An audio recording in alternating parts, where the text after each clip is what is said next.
Hello everyone. आज की इस वीडियो में मैं आपको बताऊंगा कि आप अपस्टॉक्स प्रो ऐप को यूज़ करके एक gold exchange traded fund gold ETF कैसे बाय कर सकते हैं। ठीक है।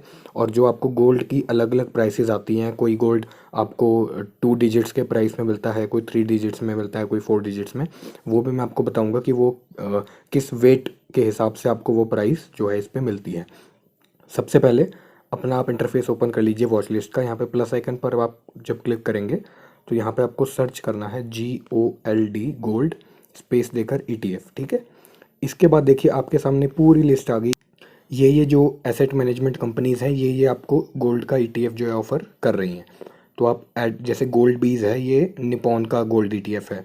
ठीक है। आदि BSL gold ETF, Aditya Birla, HDFC, Kotak, इसी तरीके से आप पढ़ सकते हैं सारे। ठीक है। अब मैं आपको 3-4 अलग अलग वैरायटी के जो है वो ऐड करके दिखाता हूँ। फॉर एग्जांपल एक गोल्ड बीज ले लिया क्योंकि ये 2 डिजिट्स में आपको मिलता है। ये देखिए 41 का। ठीक है। आदित्य बिरला का चेक करते हैं, ये आपको 4 डिजिट्स में मिलता है, इसका ले लेते हैं। और कोटक गोल्ड देखते हैं, ये आपको 3 डिजिट्स में मिलता है। सॉरी, कोटक गोल्ड को ऐड कर लिया। ठीक है। अब आप जब बैक आके अपनी वॉच लिस्ट देखेंगे तो यहाँ पे देखिए हमने 3 चीज़ यहाँ पे ऐड कर ली। तो अब आप बोलेंगे यहाँ पे जो गोल्ड के प्राइसेस हैं, हम अभी इस पे वो नहीं कर रहे बात की गोल्ड का प्राइस क्या होना चाहिए, 45,000 होना चाहिए, 42,000। गोल्ड के प्राइसेस बेशक अलग हैं, लेकिन हम यहाँ बात कर रहे हैं कि ये कोई गोल्ड आपको 400 रुपये में मिल रहा है, कोई गोल्ड आपको 4300 में मिल रहा है, तो ये क्या चक्कर है। देखिए इसमें होता क्या है, आपको जो गोल्ड की प्राइस है, फॉर एग्जांपल जो निपॉन का गोल्ड ETF है, ये जो आपको वैल्यू मिल रही है ना, ये आपको मिल रही है 10 मिलीग्राम की वैल्यू। यानी कि आप 10 मिलीग्राम गोल्ड, अगर आप एक यूनिट इसकी, जैसे मैं आपको दिखाता हूँ, मैंने बाय किया, यहाँ पे मैंने फिल किया 1, तो यहाँ पे मैंने 1 फिल किया। ऑर्डर कम्प्लेक्सिटी सिंपल, डिलीवरी में मैं लेना चाहता हूँ। ठीक है। डे रख के रिव्यू देखिए, यहाँ पे एक क्वांटिटी मैंने डाली है, मैंने इसको बाय कर लिया। तो देखिए जो गोल्ड की ये जो प्राइस आ रही है ना, मैं आपको इसका फंडा बताता हूँ ये क्या है। देखिए आप सबको पता है कि इंडिया में 1 तोला यानी 10 ग्राम। ठीक है। 1 तोला इज इक्वल टू 10 ग्राम्स। ठीक है, ये भाव है। 10 ग्राम हम आम तौर पे जो सोने का भाव देखते हैं 45,000, 46,000। ओके, ये हमको बताता है कि 10 ग्राम का क्या भाव है। अब मुझे अगर 1 ग्राम का भाव निकालना है तो वो मैं कैसे निकालूंगा। सिंपल सी बात है, मैं जो ये 45,000 है इसको मैं 10 से डिवाइड कर दूंगा। क्यों, 10 का भाव अगर 45,000 है तो 1 का आ जाएगा कितना, ये देखिए 4500। ठीक है। तो इसका क्या मतलब है, इसका मतलब है 1 ग्राम का प्राइस है 4500। ठीक है। इसका मतलब है कि एक ग्राम का भाव कितना आ गया, 4500। अब स्टॉक्स ऐप पे देखिए, यहाँ पे देखिए कि अगर मैं इसमें कितनी 10 यूनिट परचेज करूंगा तो मेरा टोटल वैल्यू कितनी बनेगी, 43,000 की। ठीक है। देखिए मैं बाय पे आता हूँ, तो अभी तो मेरे 1 यूनिट यानी मैं अगर 1 ग्राम लूँगा तो 1 ग्राम मेरे को 4300 कुछ का पड़ेगा। लेकिन मैं यहाँ पे देखिए 10 डालूंगा ना, तो आप ये देखिए एस्टिमेटेड अमाउंट ऑफ ऑर्डर जो नीचे यहाँ लिखा आ रहा है, ये देखिए नीचे ये आ रहा है 43,550। इसका मतलब ये कितने का अमाउंट बता रहा है, 1 तोले का, यानी कि 10 ग्राम का। तो अब आप समझे, ये 1 ग्राम का भाव आ रहा है। अब इसी तरीके से मान लीजिए ये कोटक का गोल्ड देखिए, ये तो और भी कम है। तो ये मैं आपको बताता हूँ, ये भाव हमको बता रहा है जो कोटक वाला है, ये हमको भाव बता रहा है 450, मान लीजिए 450 या 400 के करीब। ठीक है। ये है हमारा कितना, 100 मिलीग्राम्स का। ठीक है, मैं ऊपर लिख देता हूँ थोड़ा, 100 मिलीग्राम्स का भाव हमको ये बता रहा है। ठीक है। क्योंकि देखिए 1 ग्राम में होते हैं कितने, 1000 मिलीग्राम। 1 ग्राम का भाव हमने अभी देखा कितना, 4000 कुछ का था, तो 1000 मिलीग्राम तो हो गए 1 ग्राम। अब हमको 100 मिलीग्राम का भाव चाहिए, तो वो कोटक गोल्ड हमको दे रहा है ऑप्शन आपकी, आप कम से कम जो है वो अगर आपको कोटक के जो गोल्ड है उसमें इन्वेस्ट करना है तो आपको कम से कम 100 मिलीग्राम सोना खरीदना पड़ेगा। ठीक है, ये चीज़ हो गई हमारी कोटक गोल्ड की। अब मैं आपको इसमें बताता हूँ, देखो मैं बाय पे जाता हूँ, मैं यहाँ पे देखिए 10 डालूंगा ना, 10, तो ये नीचे देखिए 4000 कुछ आ गया भाव। इसका मतलब जब मैं इसकी 10 यूनिट परचेज करूंगा इस ETF की, तब जाकर मैं 1 ग्राम सोना खरीदूंगा।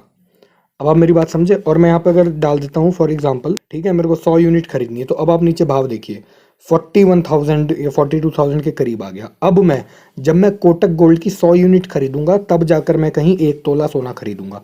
वहीं पर BSL का था, आदित्य बिरला का, यहाँ पर जब मैं 10 यूनिट खरीदूंगा तब जाकर मैं 1 तोला सोना खरीद पाऊंगा। अब हम आ जाते हैं हमारे निपॉन की गोल्ड ETF पर। निपॉन गोल्ड ETF हमको 40 यानी 2 डिजिट्स में मिल रहा है। आप इसका प्राइस देख के हैरान हो जाएंगे, आप बोलेंगे मेरे को तो 40 रुपये में सोना मिल रहा है। ये ऐसा है, 40 रुपये में आपको सोना मिल रहा है, लेकिन आपको सोना कितना मिल रहा है 40 रुपये में? आपको सोना मिल रहा है सिर्फ 10 मिलीग्राम। आप मेरी बात समझे, 42 या 40 कुछ में आपको मिल रहा है ओनली 10 मिलीग्राम। इसका मतलब मैं 42 की 1 यूनिट परचेज करूँगा तो मुझे 10 मिलीग्राम मिलेगा। इसी तरीके मैं 42 में अगर जो है अपनी 10 यूनिट्स परचेज करूँगा तो मेरे को 100 मिलीग्राम मिलेगा, ठीक है। और मैं 42 में जब 100 यूनिट्स परचेज करूँगा तो मुझे 1000 मिलीग्राम मिलेगा, यानी कि 1 ग्राम। देखिए गोल्ड बीज में मैंने बाय डाला, अब मैं यहाँ पे 1 यूनिट ले रहा हूँ, इसका मतलब मैं 10 मिलीग्राम सोना खरीद रहा हूँ यहाँ पे, ठीक है। अब मैं यहाँ पे मान लीजिए 10 डाल देता हूँ, 10, तो अब देखिए अमाउंट वही आ गया जो हमको कोटक गोल्ड ETF में 1 यूनिट खरीदने पर मिल रहा था, ठीक है, 400 रुपये का कम से कम। ये है हमारा 100 मिलीग्राम का प्राइस, यानी 100 मिलीग्राम, ठीक है। अब मैं यहाँ पे 100 डाल देता हूँ, अब हमारा प्राइस आदित्य बिरला जैसा आ गया 4000 कुछ का। अब मैं खरीद रहा हूँ इसमें कितना, 1 ग्राम सोना, ठीक है, 1 ग्राम सोना मिल रहा है। और इसी की मैं 1000 यूनिट जब खरीदूंगा ना, तब जाकर मेरी वैल्यू 40,000 के आसपास आई, यानी कि इस गोल्ड ETF की मेरे को 1000 यूनिट खरीदनी पड़ेंगी अगर मेरे को 1 तोला 10 ग्राम सोना जो है चाहिए, ठीक। तो मैंने आपको बाय करने का प्रोसीजर बता दिया था। नॉर्मली आपको अपने पोर्टफोलियो में आना है, जो गोल्ड ETF आपको ठीक लग रहा है आप, हाँ एक चीज़ और, अब जो गोल्ड ETF में आप खरीदना चाहते हैं ना, आप उसका लिक्विडिटी चेक करना होता है कि उसमें वॉल्यूम कितना है, कितने लोग उसमें इन्वेस्टेड हैं। तो वो आप एक्सटर्नल किसी वेबसाइट पर जाकर देख सकते हैं कि उस कंपनी के पास जो है एसेट अंडर मैनेजमेंट कितना है उस गोल्ड ETF का। मान लीजिए कोटक गोल्ड के पास 100 करोड़ का है और किसी के पास 1 करोड़ का ही है, तो मैं 100 करोड़ वाले के पास जाऊंगा ना, क्योंकि उसमें वॉल्यूम ज़्यादा है, ज़्यादा लोग उसमें पैसा डालेंगे। तो मान लीजिए कल को मेरे को जो अपना गोल्ड है उसको सेल करना हुआ तो मुझे जो बायर है वो आसानी से मिल जाएगा। तो इसलिए जिसमें वॉल्यूम जो है वो ज़्यादा हो, हमको वो गोल्ड ETF खरीदना है। अब मैं आपको जो निपॉन का गोल्ड ETF है उसका वॉल्यूम आपको दिखाता हूँ। देखो 14 लाख लोग इस समय इसका, सॉरी 14 लाख की वॉल्यूम चल रही है इस समय, ठीक है। आप परसेंटेज देख सकते हैं कितने लोग बाइंग साइड में हैं, कितने लोग सेल साइड में। तो आप हमेशा वॉल्यूम चेक कीजिए कि आप किस में वो डालना चाहते हैं। और आप यहाँ से 52 वीक हाई और लो भी चेक कर सकते हो। नॉर्मली आपको बाय बटन पे क्लिक करना है, यहाँ पे क्वांटिटी फिल करनी है, ओके।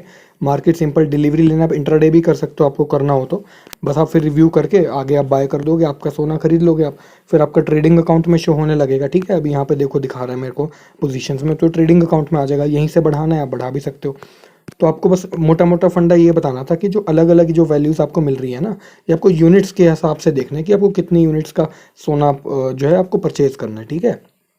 अब आपको यहाँ पे कोई भी गोल्ड ETF पूरे पूरे भाव का नहीं मिल रहा कि 42,000 का आपको 1 यूनिट कोई दे रहा हो ना। वो क्यों यार, लिक्विडिटी इशू आता है, इतना बड़ा अमाउंट है तो उसमें लिक्विडिटी इशू आता है। छोटे अमाउंट में ज़्यादा यूनिट्स ट्रेड हो सकती हैं। अब आप बोलोगे यार निपॉन में बहुत ज़्यादा जो है यूनिट्स ट्रेड हो रही हैं तो निपॉन का ज़्यादा अच्छा है। ऐसा नहीं है, ऐसा इसलिए है कि देखिए यहाँ जो 41 का भाव है ना, ये बहुत कम भाव है। तो ज़्यादा से ज़्यादा लोग क्या है ट्रेड कर सकते हैं, आप और मेरे जैसे लोग यहाँ ट्रेड कर सकते हैं।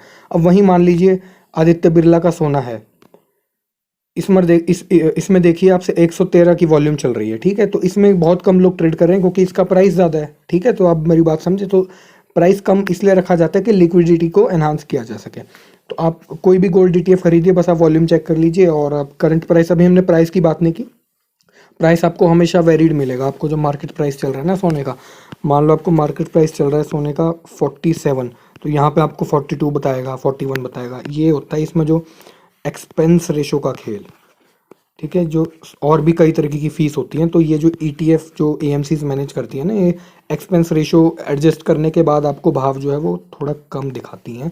पर ऐसा नहीं है कि बढ़ता नहीं है, जो ऐसे सोना अगर 50 चला गया तो ये यहीं 40 to 43 घूमता रहेगा, ये भी बढ़ेगा ऊपर, ठीक है। लेकिन ये एक्सपेंस होता है, इसलिए आपको ये भी देखना है कि किस ETF की एक्सपेंस रेशो थोड़ी कम हो।